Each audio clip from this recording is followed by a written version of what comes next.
Jeez, the fact that it ends like that. I mean, like, just checking on her and then, like, refuses and then that's it? Wow. I really hope it doesn't go anything, like, really south, but I don't know. This is kind of concerning at the moment. Anyway, once again, Hanukkah doesn't turn. Oh, fuck me. Doesn't turn up for class. Try as I might to concentrate on other matters, this fact continues to distract me throughout the entire school day, and even as I walk through the school gardens to the dormitories. I don't think today being her birthday is a coincidence either. I don't know the link between the two events though, nor do I have any idea on what she's feeling. For physical pain, I could at least provide some limited comfort. With something like this though, I have no idea where to start. I run the people I know through my head, thinking about whether they could help. Shizune and Misha don't know that much about Hanako, and what little they do know they can't tell me, same for the nurse. In the end, there's only one person that knows Hanako well and would be willing to tell me anything. Entering my dormitory room, I notice something that takes me off guard. It's starting to feel familiar. With everything that's going on around me, I'm thankful that this room started to finally be somewhere I can relax a little. When I first entered Yamaku, it felt immediately foreign in every way, from the untouched neatness to the way it smelled. Focusing back on the task at hand, I throw my bag onto the bed as I open the top drawer of my desk. Before she left, Lilly told me the number to call her on while in Scotland, and I wrote it down. In hindsight, I wonder if she knew something like this could happen. Now that she's out of reach, I realize how much both Hanako and I have relied on her for guidance. I dig around drawer after drawer looking for that damned piece of paper. Eventually, thankfully, I find it nestled under a borrowed library book. I probably should have just entered it directly into my cell phone. Come to think of it, without further ado, I enter the numbers and anxiously press the call button. Eventually, the phone picks up, a feminine voice I don't recognize on the other end. It's probably Lily's mother. Satao? English. Oh, right, that's what this is. Oh wait, this is kind of, I think this is kind of reminiscent to that one part in the Lilly arc where he picks up the phone and calls and like, is about the concern about Hanako and everything, you know, and I said about the music being very dramatic and also good to listen to, that kind of thing. That's the part, it's, you know, kind of taking place. Suddenly finding myself unprepared, I realize I can't understand a word she says either due to my limited vocabulary or her heavy accent. I should have anticipated this since, according to Lilly, her mother is a native Scot.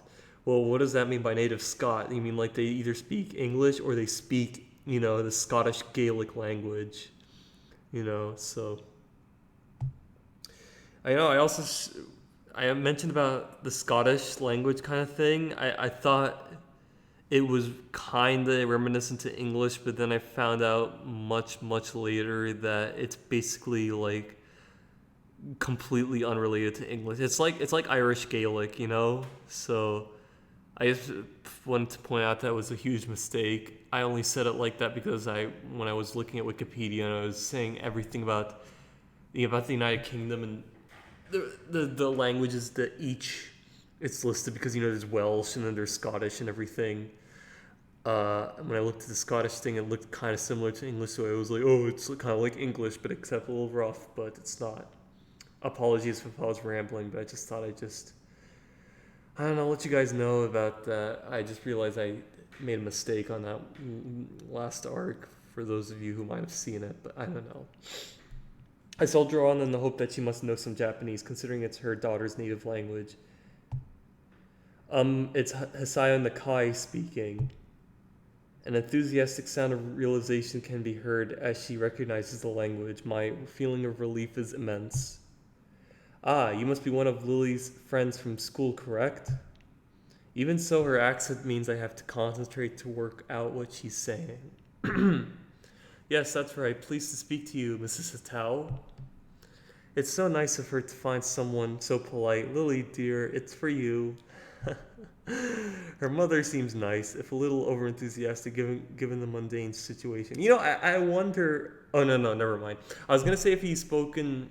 Did he really spoke Japanese to her? Or did he speak in English as best he can from what he's learned? Because I was thinking that right, she's half Japanese, half Scottish, and I thought, is her mother Japanese? Then I just realized her mother is Scottish and her father is Japanese. So I should know because I deeply remember from the bathtub sex moment, and it was honestly that one thing part was my favorite part of it all. I don't know why, but for some reason it just hits. I guess maybe talking about genetics while sex, that kind of thing, kind of hits for me, especially considering how much I love white girls, especially over white girls over Mediterranean girls, my ethnicity. Her mother seemed nice, if a little over-enthusiastic given the mundane situation. Apologies if I read it again. There's a small silence as Lily takes her time getting to the phone in the distance. I can just make out her mother scolding her playfully for just getting up. Hello, Lily speaking. You sound awful. She makes a sound somewhere between a dying animal and a... Oh, right, time difference. It's dying animal and a yawn. The one thing I did remember to check before calling was the time zone. It'd be pretty late in the morning over there, so she really has no excuse. Oh, so it's actually late in the morning? Oh, okay, so she didn't really wake up that early. She's basically like me in a way. I guess maybe me and her could get along, Not feeling well? Just tired. What time is it? What time is it there? Late afternoon. School finished for the day not long ago. Hanako's not well, is she? That was quick. My assumption that she must have known something like this could happen seems to have been on the mark. How did you know? Because today is her birthday. Oh yeah, right. Today's her birthday. I'd hoped she might have gotten at least a little better after coming to know you, but... How is she right now? She missed school today and yesterday. I still have to check up on her today. To be honest, after seeing how she was when I talked to her yesterday, I'm pretty anxious. I really have no idea what to make of it. Has this happened in the past? Is it related to her scarring in some way? Unfortunately so. Roughly the same thing happened last year when her birthday came up. As far as I can tell, it's because her parents died in the accident that caused her scarring, and Hanako blames herself for their deaths. What she says does seem to make sense. If she's blaming herself on her birthday, she may well be ruining that she was ever born. Excuse me. Hanako mentioned her stay in the orphanage to me. Maybe I should take some heart that she trusts me enough to tell me such a thing. Lily's seemingly so in the dark about it, though, almost to the extent that I am, is a surprise. So that's why she lives in the student dormitories as well. Has she told you any more about the accident? As close as we've come, she's very barely told me anything about what happened. What I know about it is largely conjecture. She sounds depressed, almost defeated. Considering the trauma Hanako must have gone through, I really can't fault Lily for not knowing. Nevertheless, she still seems to consider it a personal failing. Don't blame yourself, Lily, with everything she's gone through. Don't blame yourself, Lily, with everything she's gone through. I had to just read it again just to, make it sound right.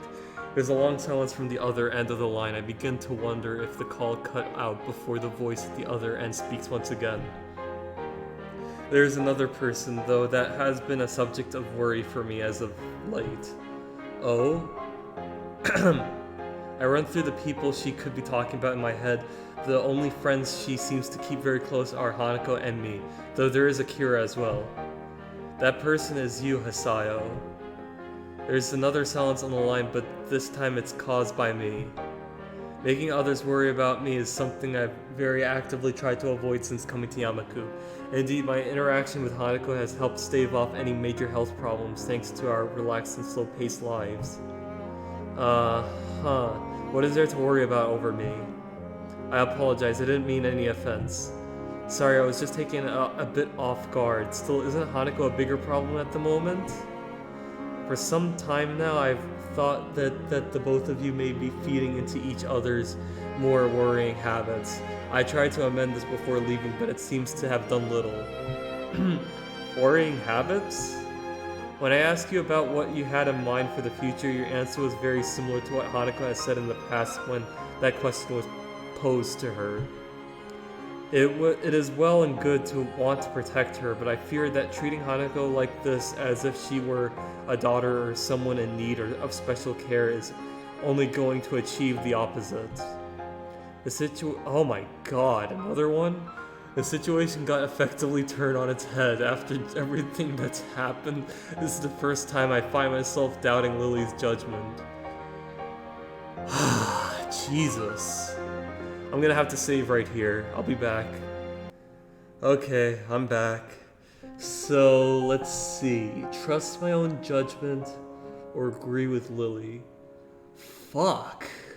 I don't even, like, what kind of judgment that I have? Like, should I... This is a tricky dilemma. Should I just seize onto my own judgment because I have, like, feelings for Hanako, or should I just go along with Lilly and, like, trust her? Because, like, Lilly is the only one that's, like, been around her for so long, you know, versus, like, you know, just taking up my own judgment. But it's like, you know, I don't know. It's like, in terms of relationships, should I have my own faith in myself and trust my own judgment and therefore go along with this, or should I listen to others like, not like the friends of my significant other, and, like, you know, just try to listen what they say, you know, and try to go along and stuff, you know. I feel like if I trust my own judgment, I feel like it's just me being selfish and I'm just doing what I feel is best rather than, you know. And if I've... Jesus. Yeah, this is quite a dilemma. I feel like this is probably a tougher choice than I've done with the all the other choices I've did, both in the Lilly arc and the Emmy arc. Because this is just so, you know, this is just treating through a landmine, you know. I really don't know, honestly. I think I should just agree with Lilly on this, considering that she's the one that's been around with Hanako for so long.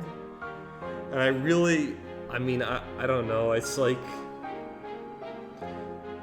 I'm not really sure, man. I'm just gonna go with Lilly, because, I mean, you know, at times like this, I feel like, you know, it's best to go with her, considering that she's been around longer with Hanako than me. So, fuck it, I'm going with it. Agree with Lilly. I don't want to admit it, but she may have a point. Something else bugs me, though. And you tried to amend this? Wait, our outing into the city? Quite astute. I thought it might help if I dragged both of you out of Yamaku and into the wider world. I am thankful you became closer for it, though. So she noticed that. I suppose she may well have been paying attention to us, and her hearing's incredibly good, quite likely good enough to have picked up what we were talking about if she tried. Yeah, I really felt like the fucking city shit might have... What if that's, like, what contributed to this whole thing? But I mean, like, nothing, like... It's like nothing horrible has happened to this, but it's like, I don't want, you know... It could have gone either way. It's like, what if, me leaving her alone instead of, like, you know, being there with her? But it's like... I don't know. I didn't really want to go in the city. I just wanted to go just walk at the park and just talk and shit, you know? But it's something like that. But yeah. Talking about it if she tried. This sounds more and more like you are manipulating us. Silence. It's a harsh way of putting it, but I have no intention of stepping back from those words. I'm sorry, I was just worried about you. It's fine, I guess there are more important things anyway. It's not a total surprise that she'd do such a thing. Her motherly nature can be slightly overbearing at times, but she does have the best of intentions. So you think I should think about myself more instead of trying to cater to Hanako? That largely sums it up. Again, I'm sorry for not telling you this in a clearer way before going behind your back. I know I am at least as guilty of being overprotective of Hanako as you, but I fear that you are neglecting yourself in your efforts to give Hanako happiness. Do you really think Hanako will be okay? She isn't as fragile as you think. I don't know exactly what experience she's lived through or what feelings she has in her mind, but she has managed to work her way through them until now. It's also my hope that giving her a little space will allow her to decide what she truly wants for herself and give her the initiative to reach out for it. Please have faith in Hanako. That's all I ask. I guess I'll think about it for a while. That's good. Being rash won't get you anywhere. I know that at times you may doubt your relationship to Hanako, but she does. Lilly cuts herself off and takes a moment to reconsider her words. Please keep in mind that I wouldn't have befriended you if I hadn't thought of you a fundamentally good person. You're a good friend both to myself and to Hanako. Thank you, that helps. We share some small talk to try and lighten the atmosphere, but it feels very stilted. There's a lot I don't know about Lily's stay in Scotland, but after such a heavy subject, I want to be alone for a bit to think. After a few minutes, we end up saying our goodbyes, and I set my phone on my desk. Compared to Hanako's situation, mine feels utterly mundane. I still have both of my parents. I had a reasonably normal childhood, and unlike many in Yamaku, my condition isn't immediately visible to the public. But then again, isn't this just an attempt to justify the way I've been acting towards her? That may well be what our pasts were like, but when it comes to the future, I still have no idea what I want to do. And in school, I've just concentrated on each day's work, and I've put off more and more things to cater to Hanako. I recall the words Mutawa told me after Hanako's breakdown about the purpose of Yamaku and my education. In hindsight, he was probably trying to push exactly the same thing. Just what have I been doing in the time since my heart attack? If I ever did manage to get Hanako out of her room and to open up, what then? I look out of my dormitory window as the sun slowly sets. It's a nice sight, but what I really savor is the quiet and the quiet as the students return to their dormitory rooms. All I want to do now is think. I'm not sure how much time I have, but I want to work out where I'll go from here.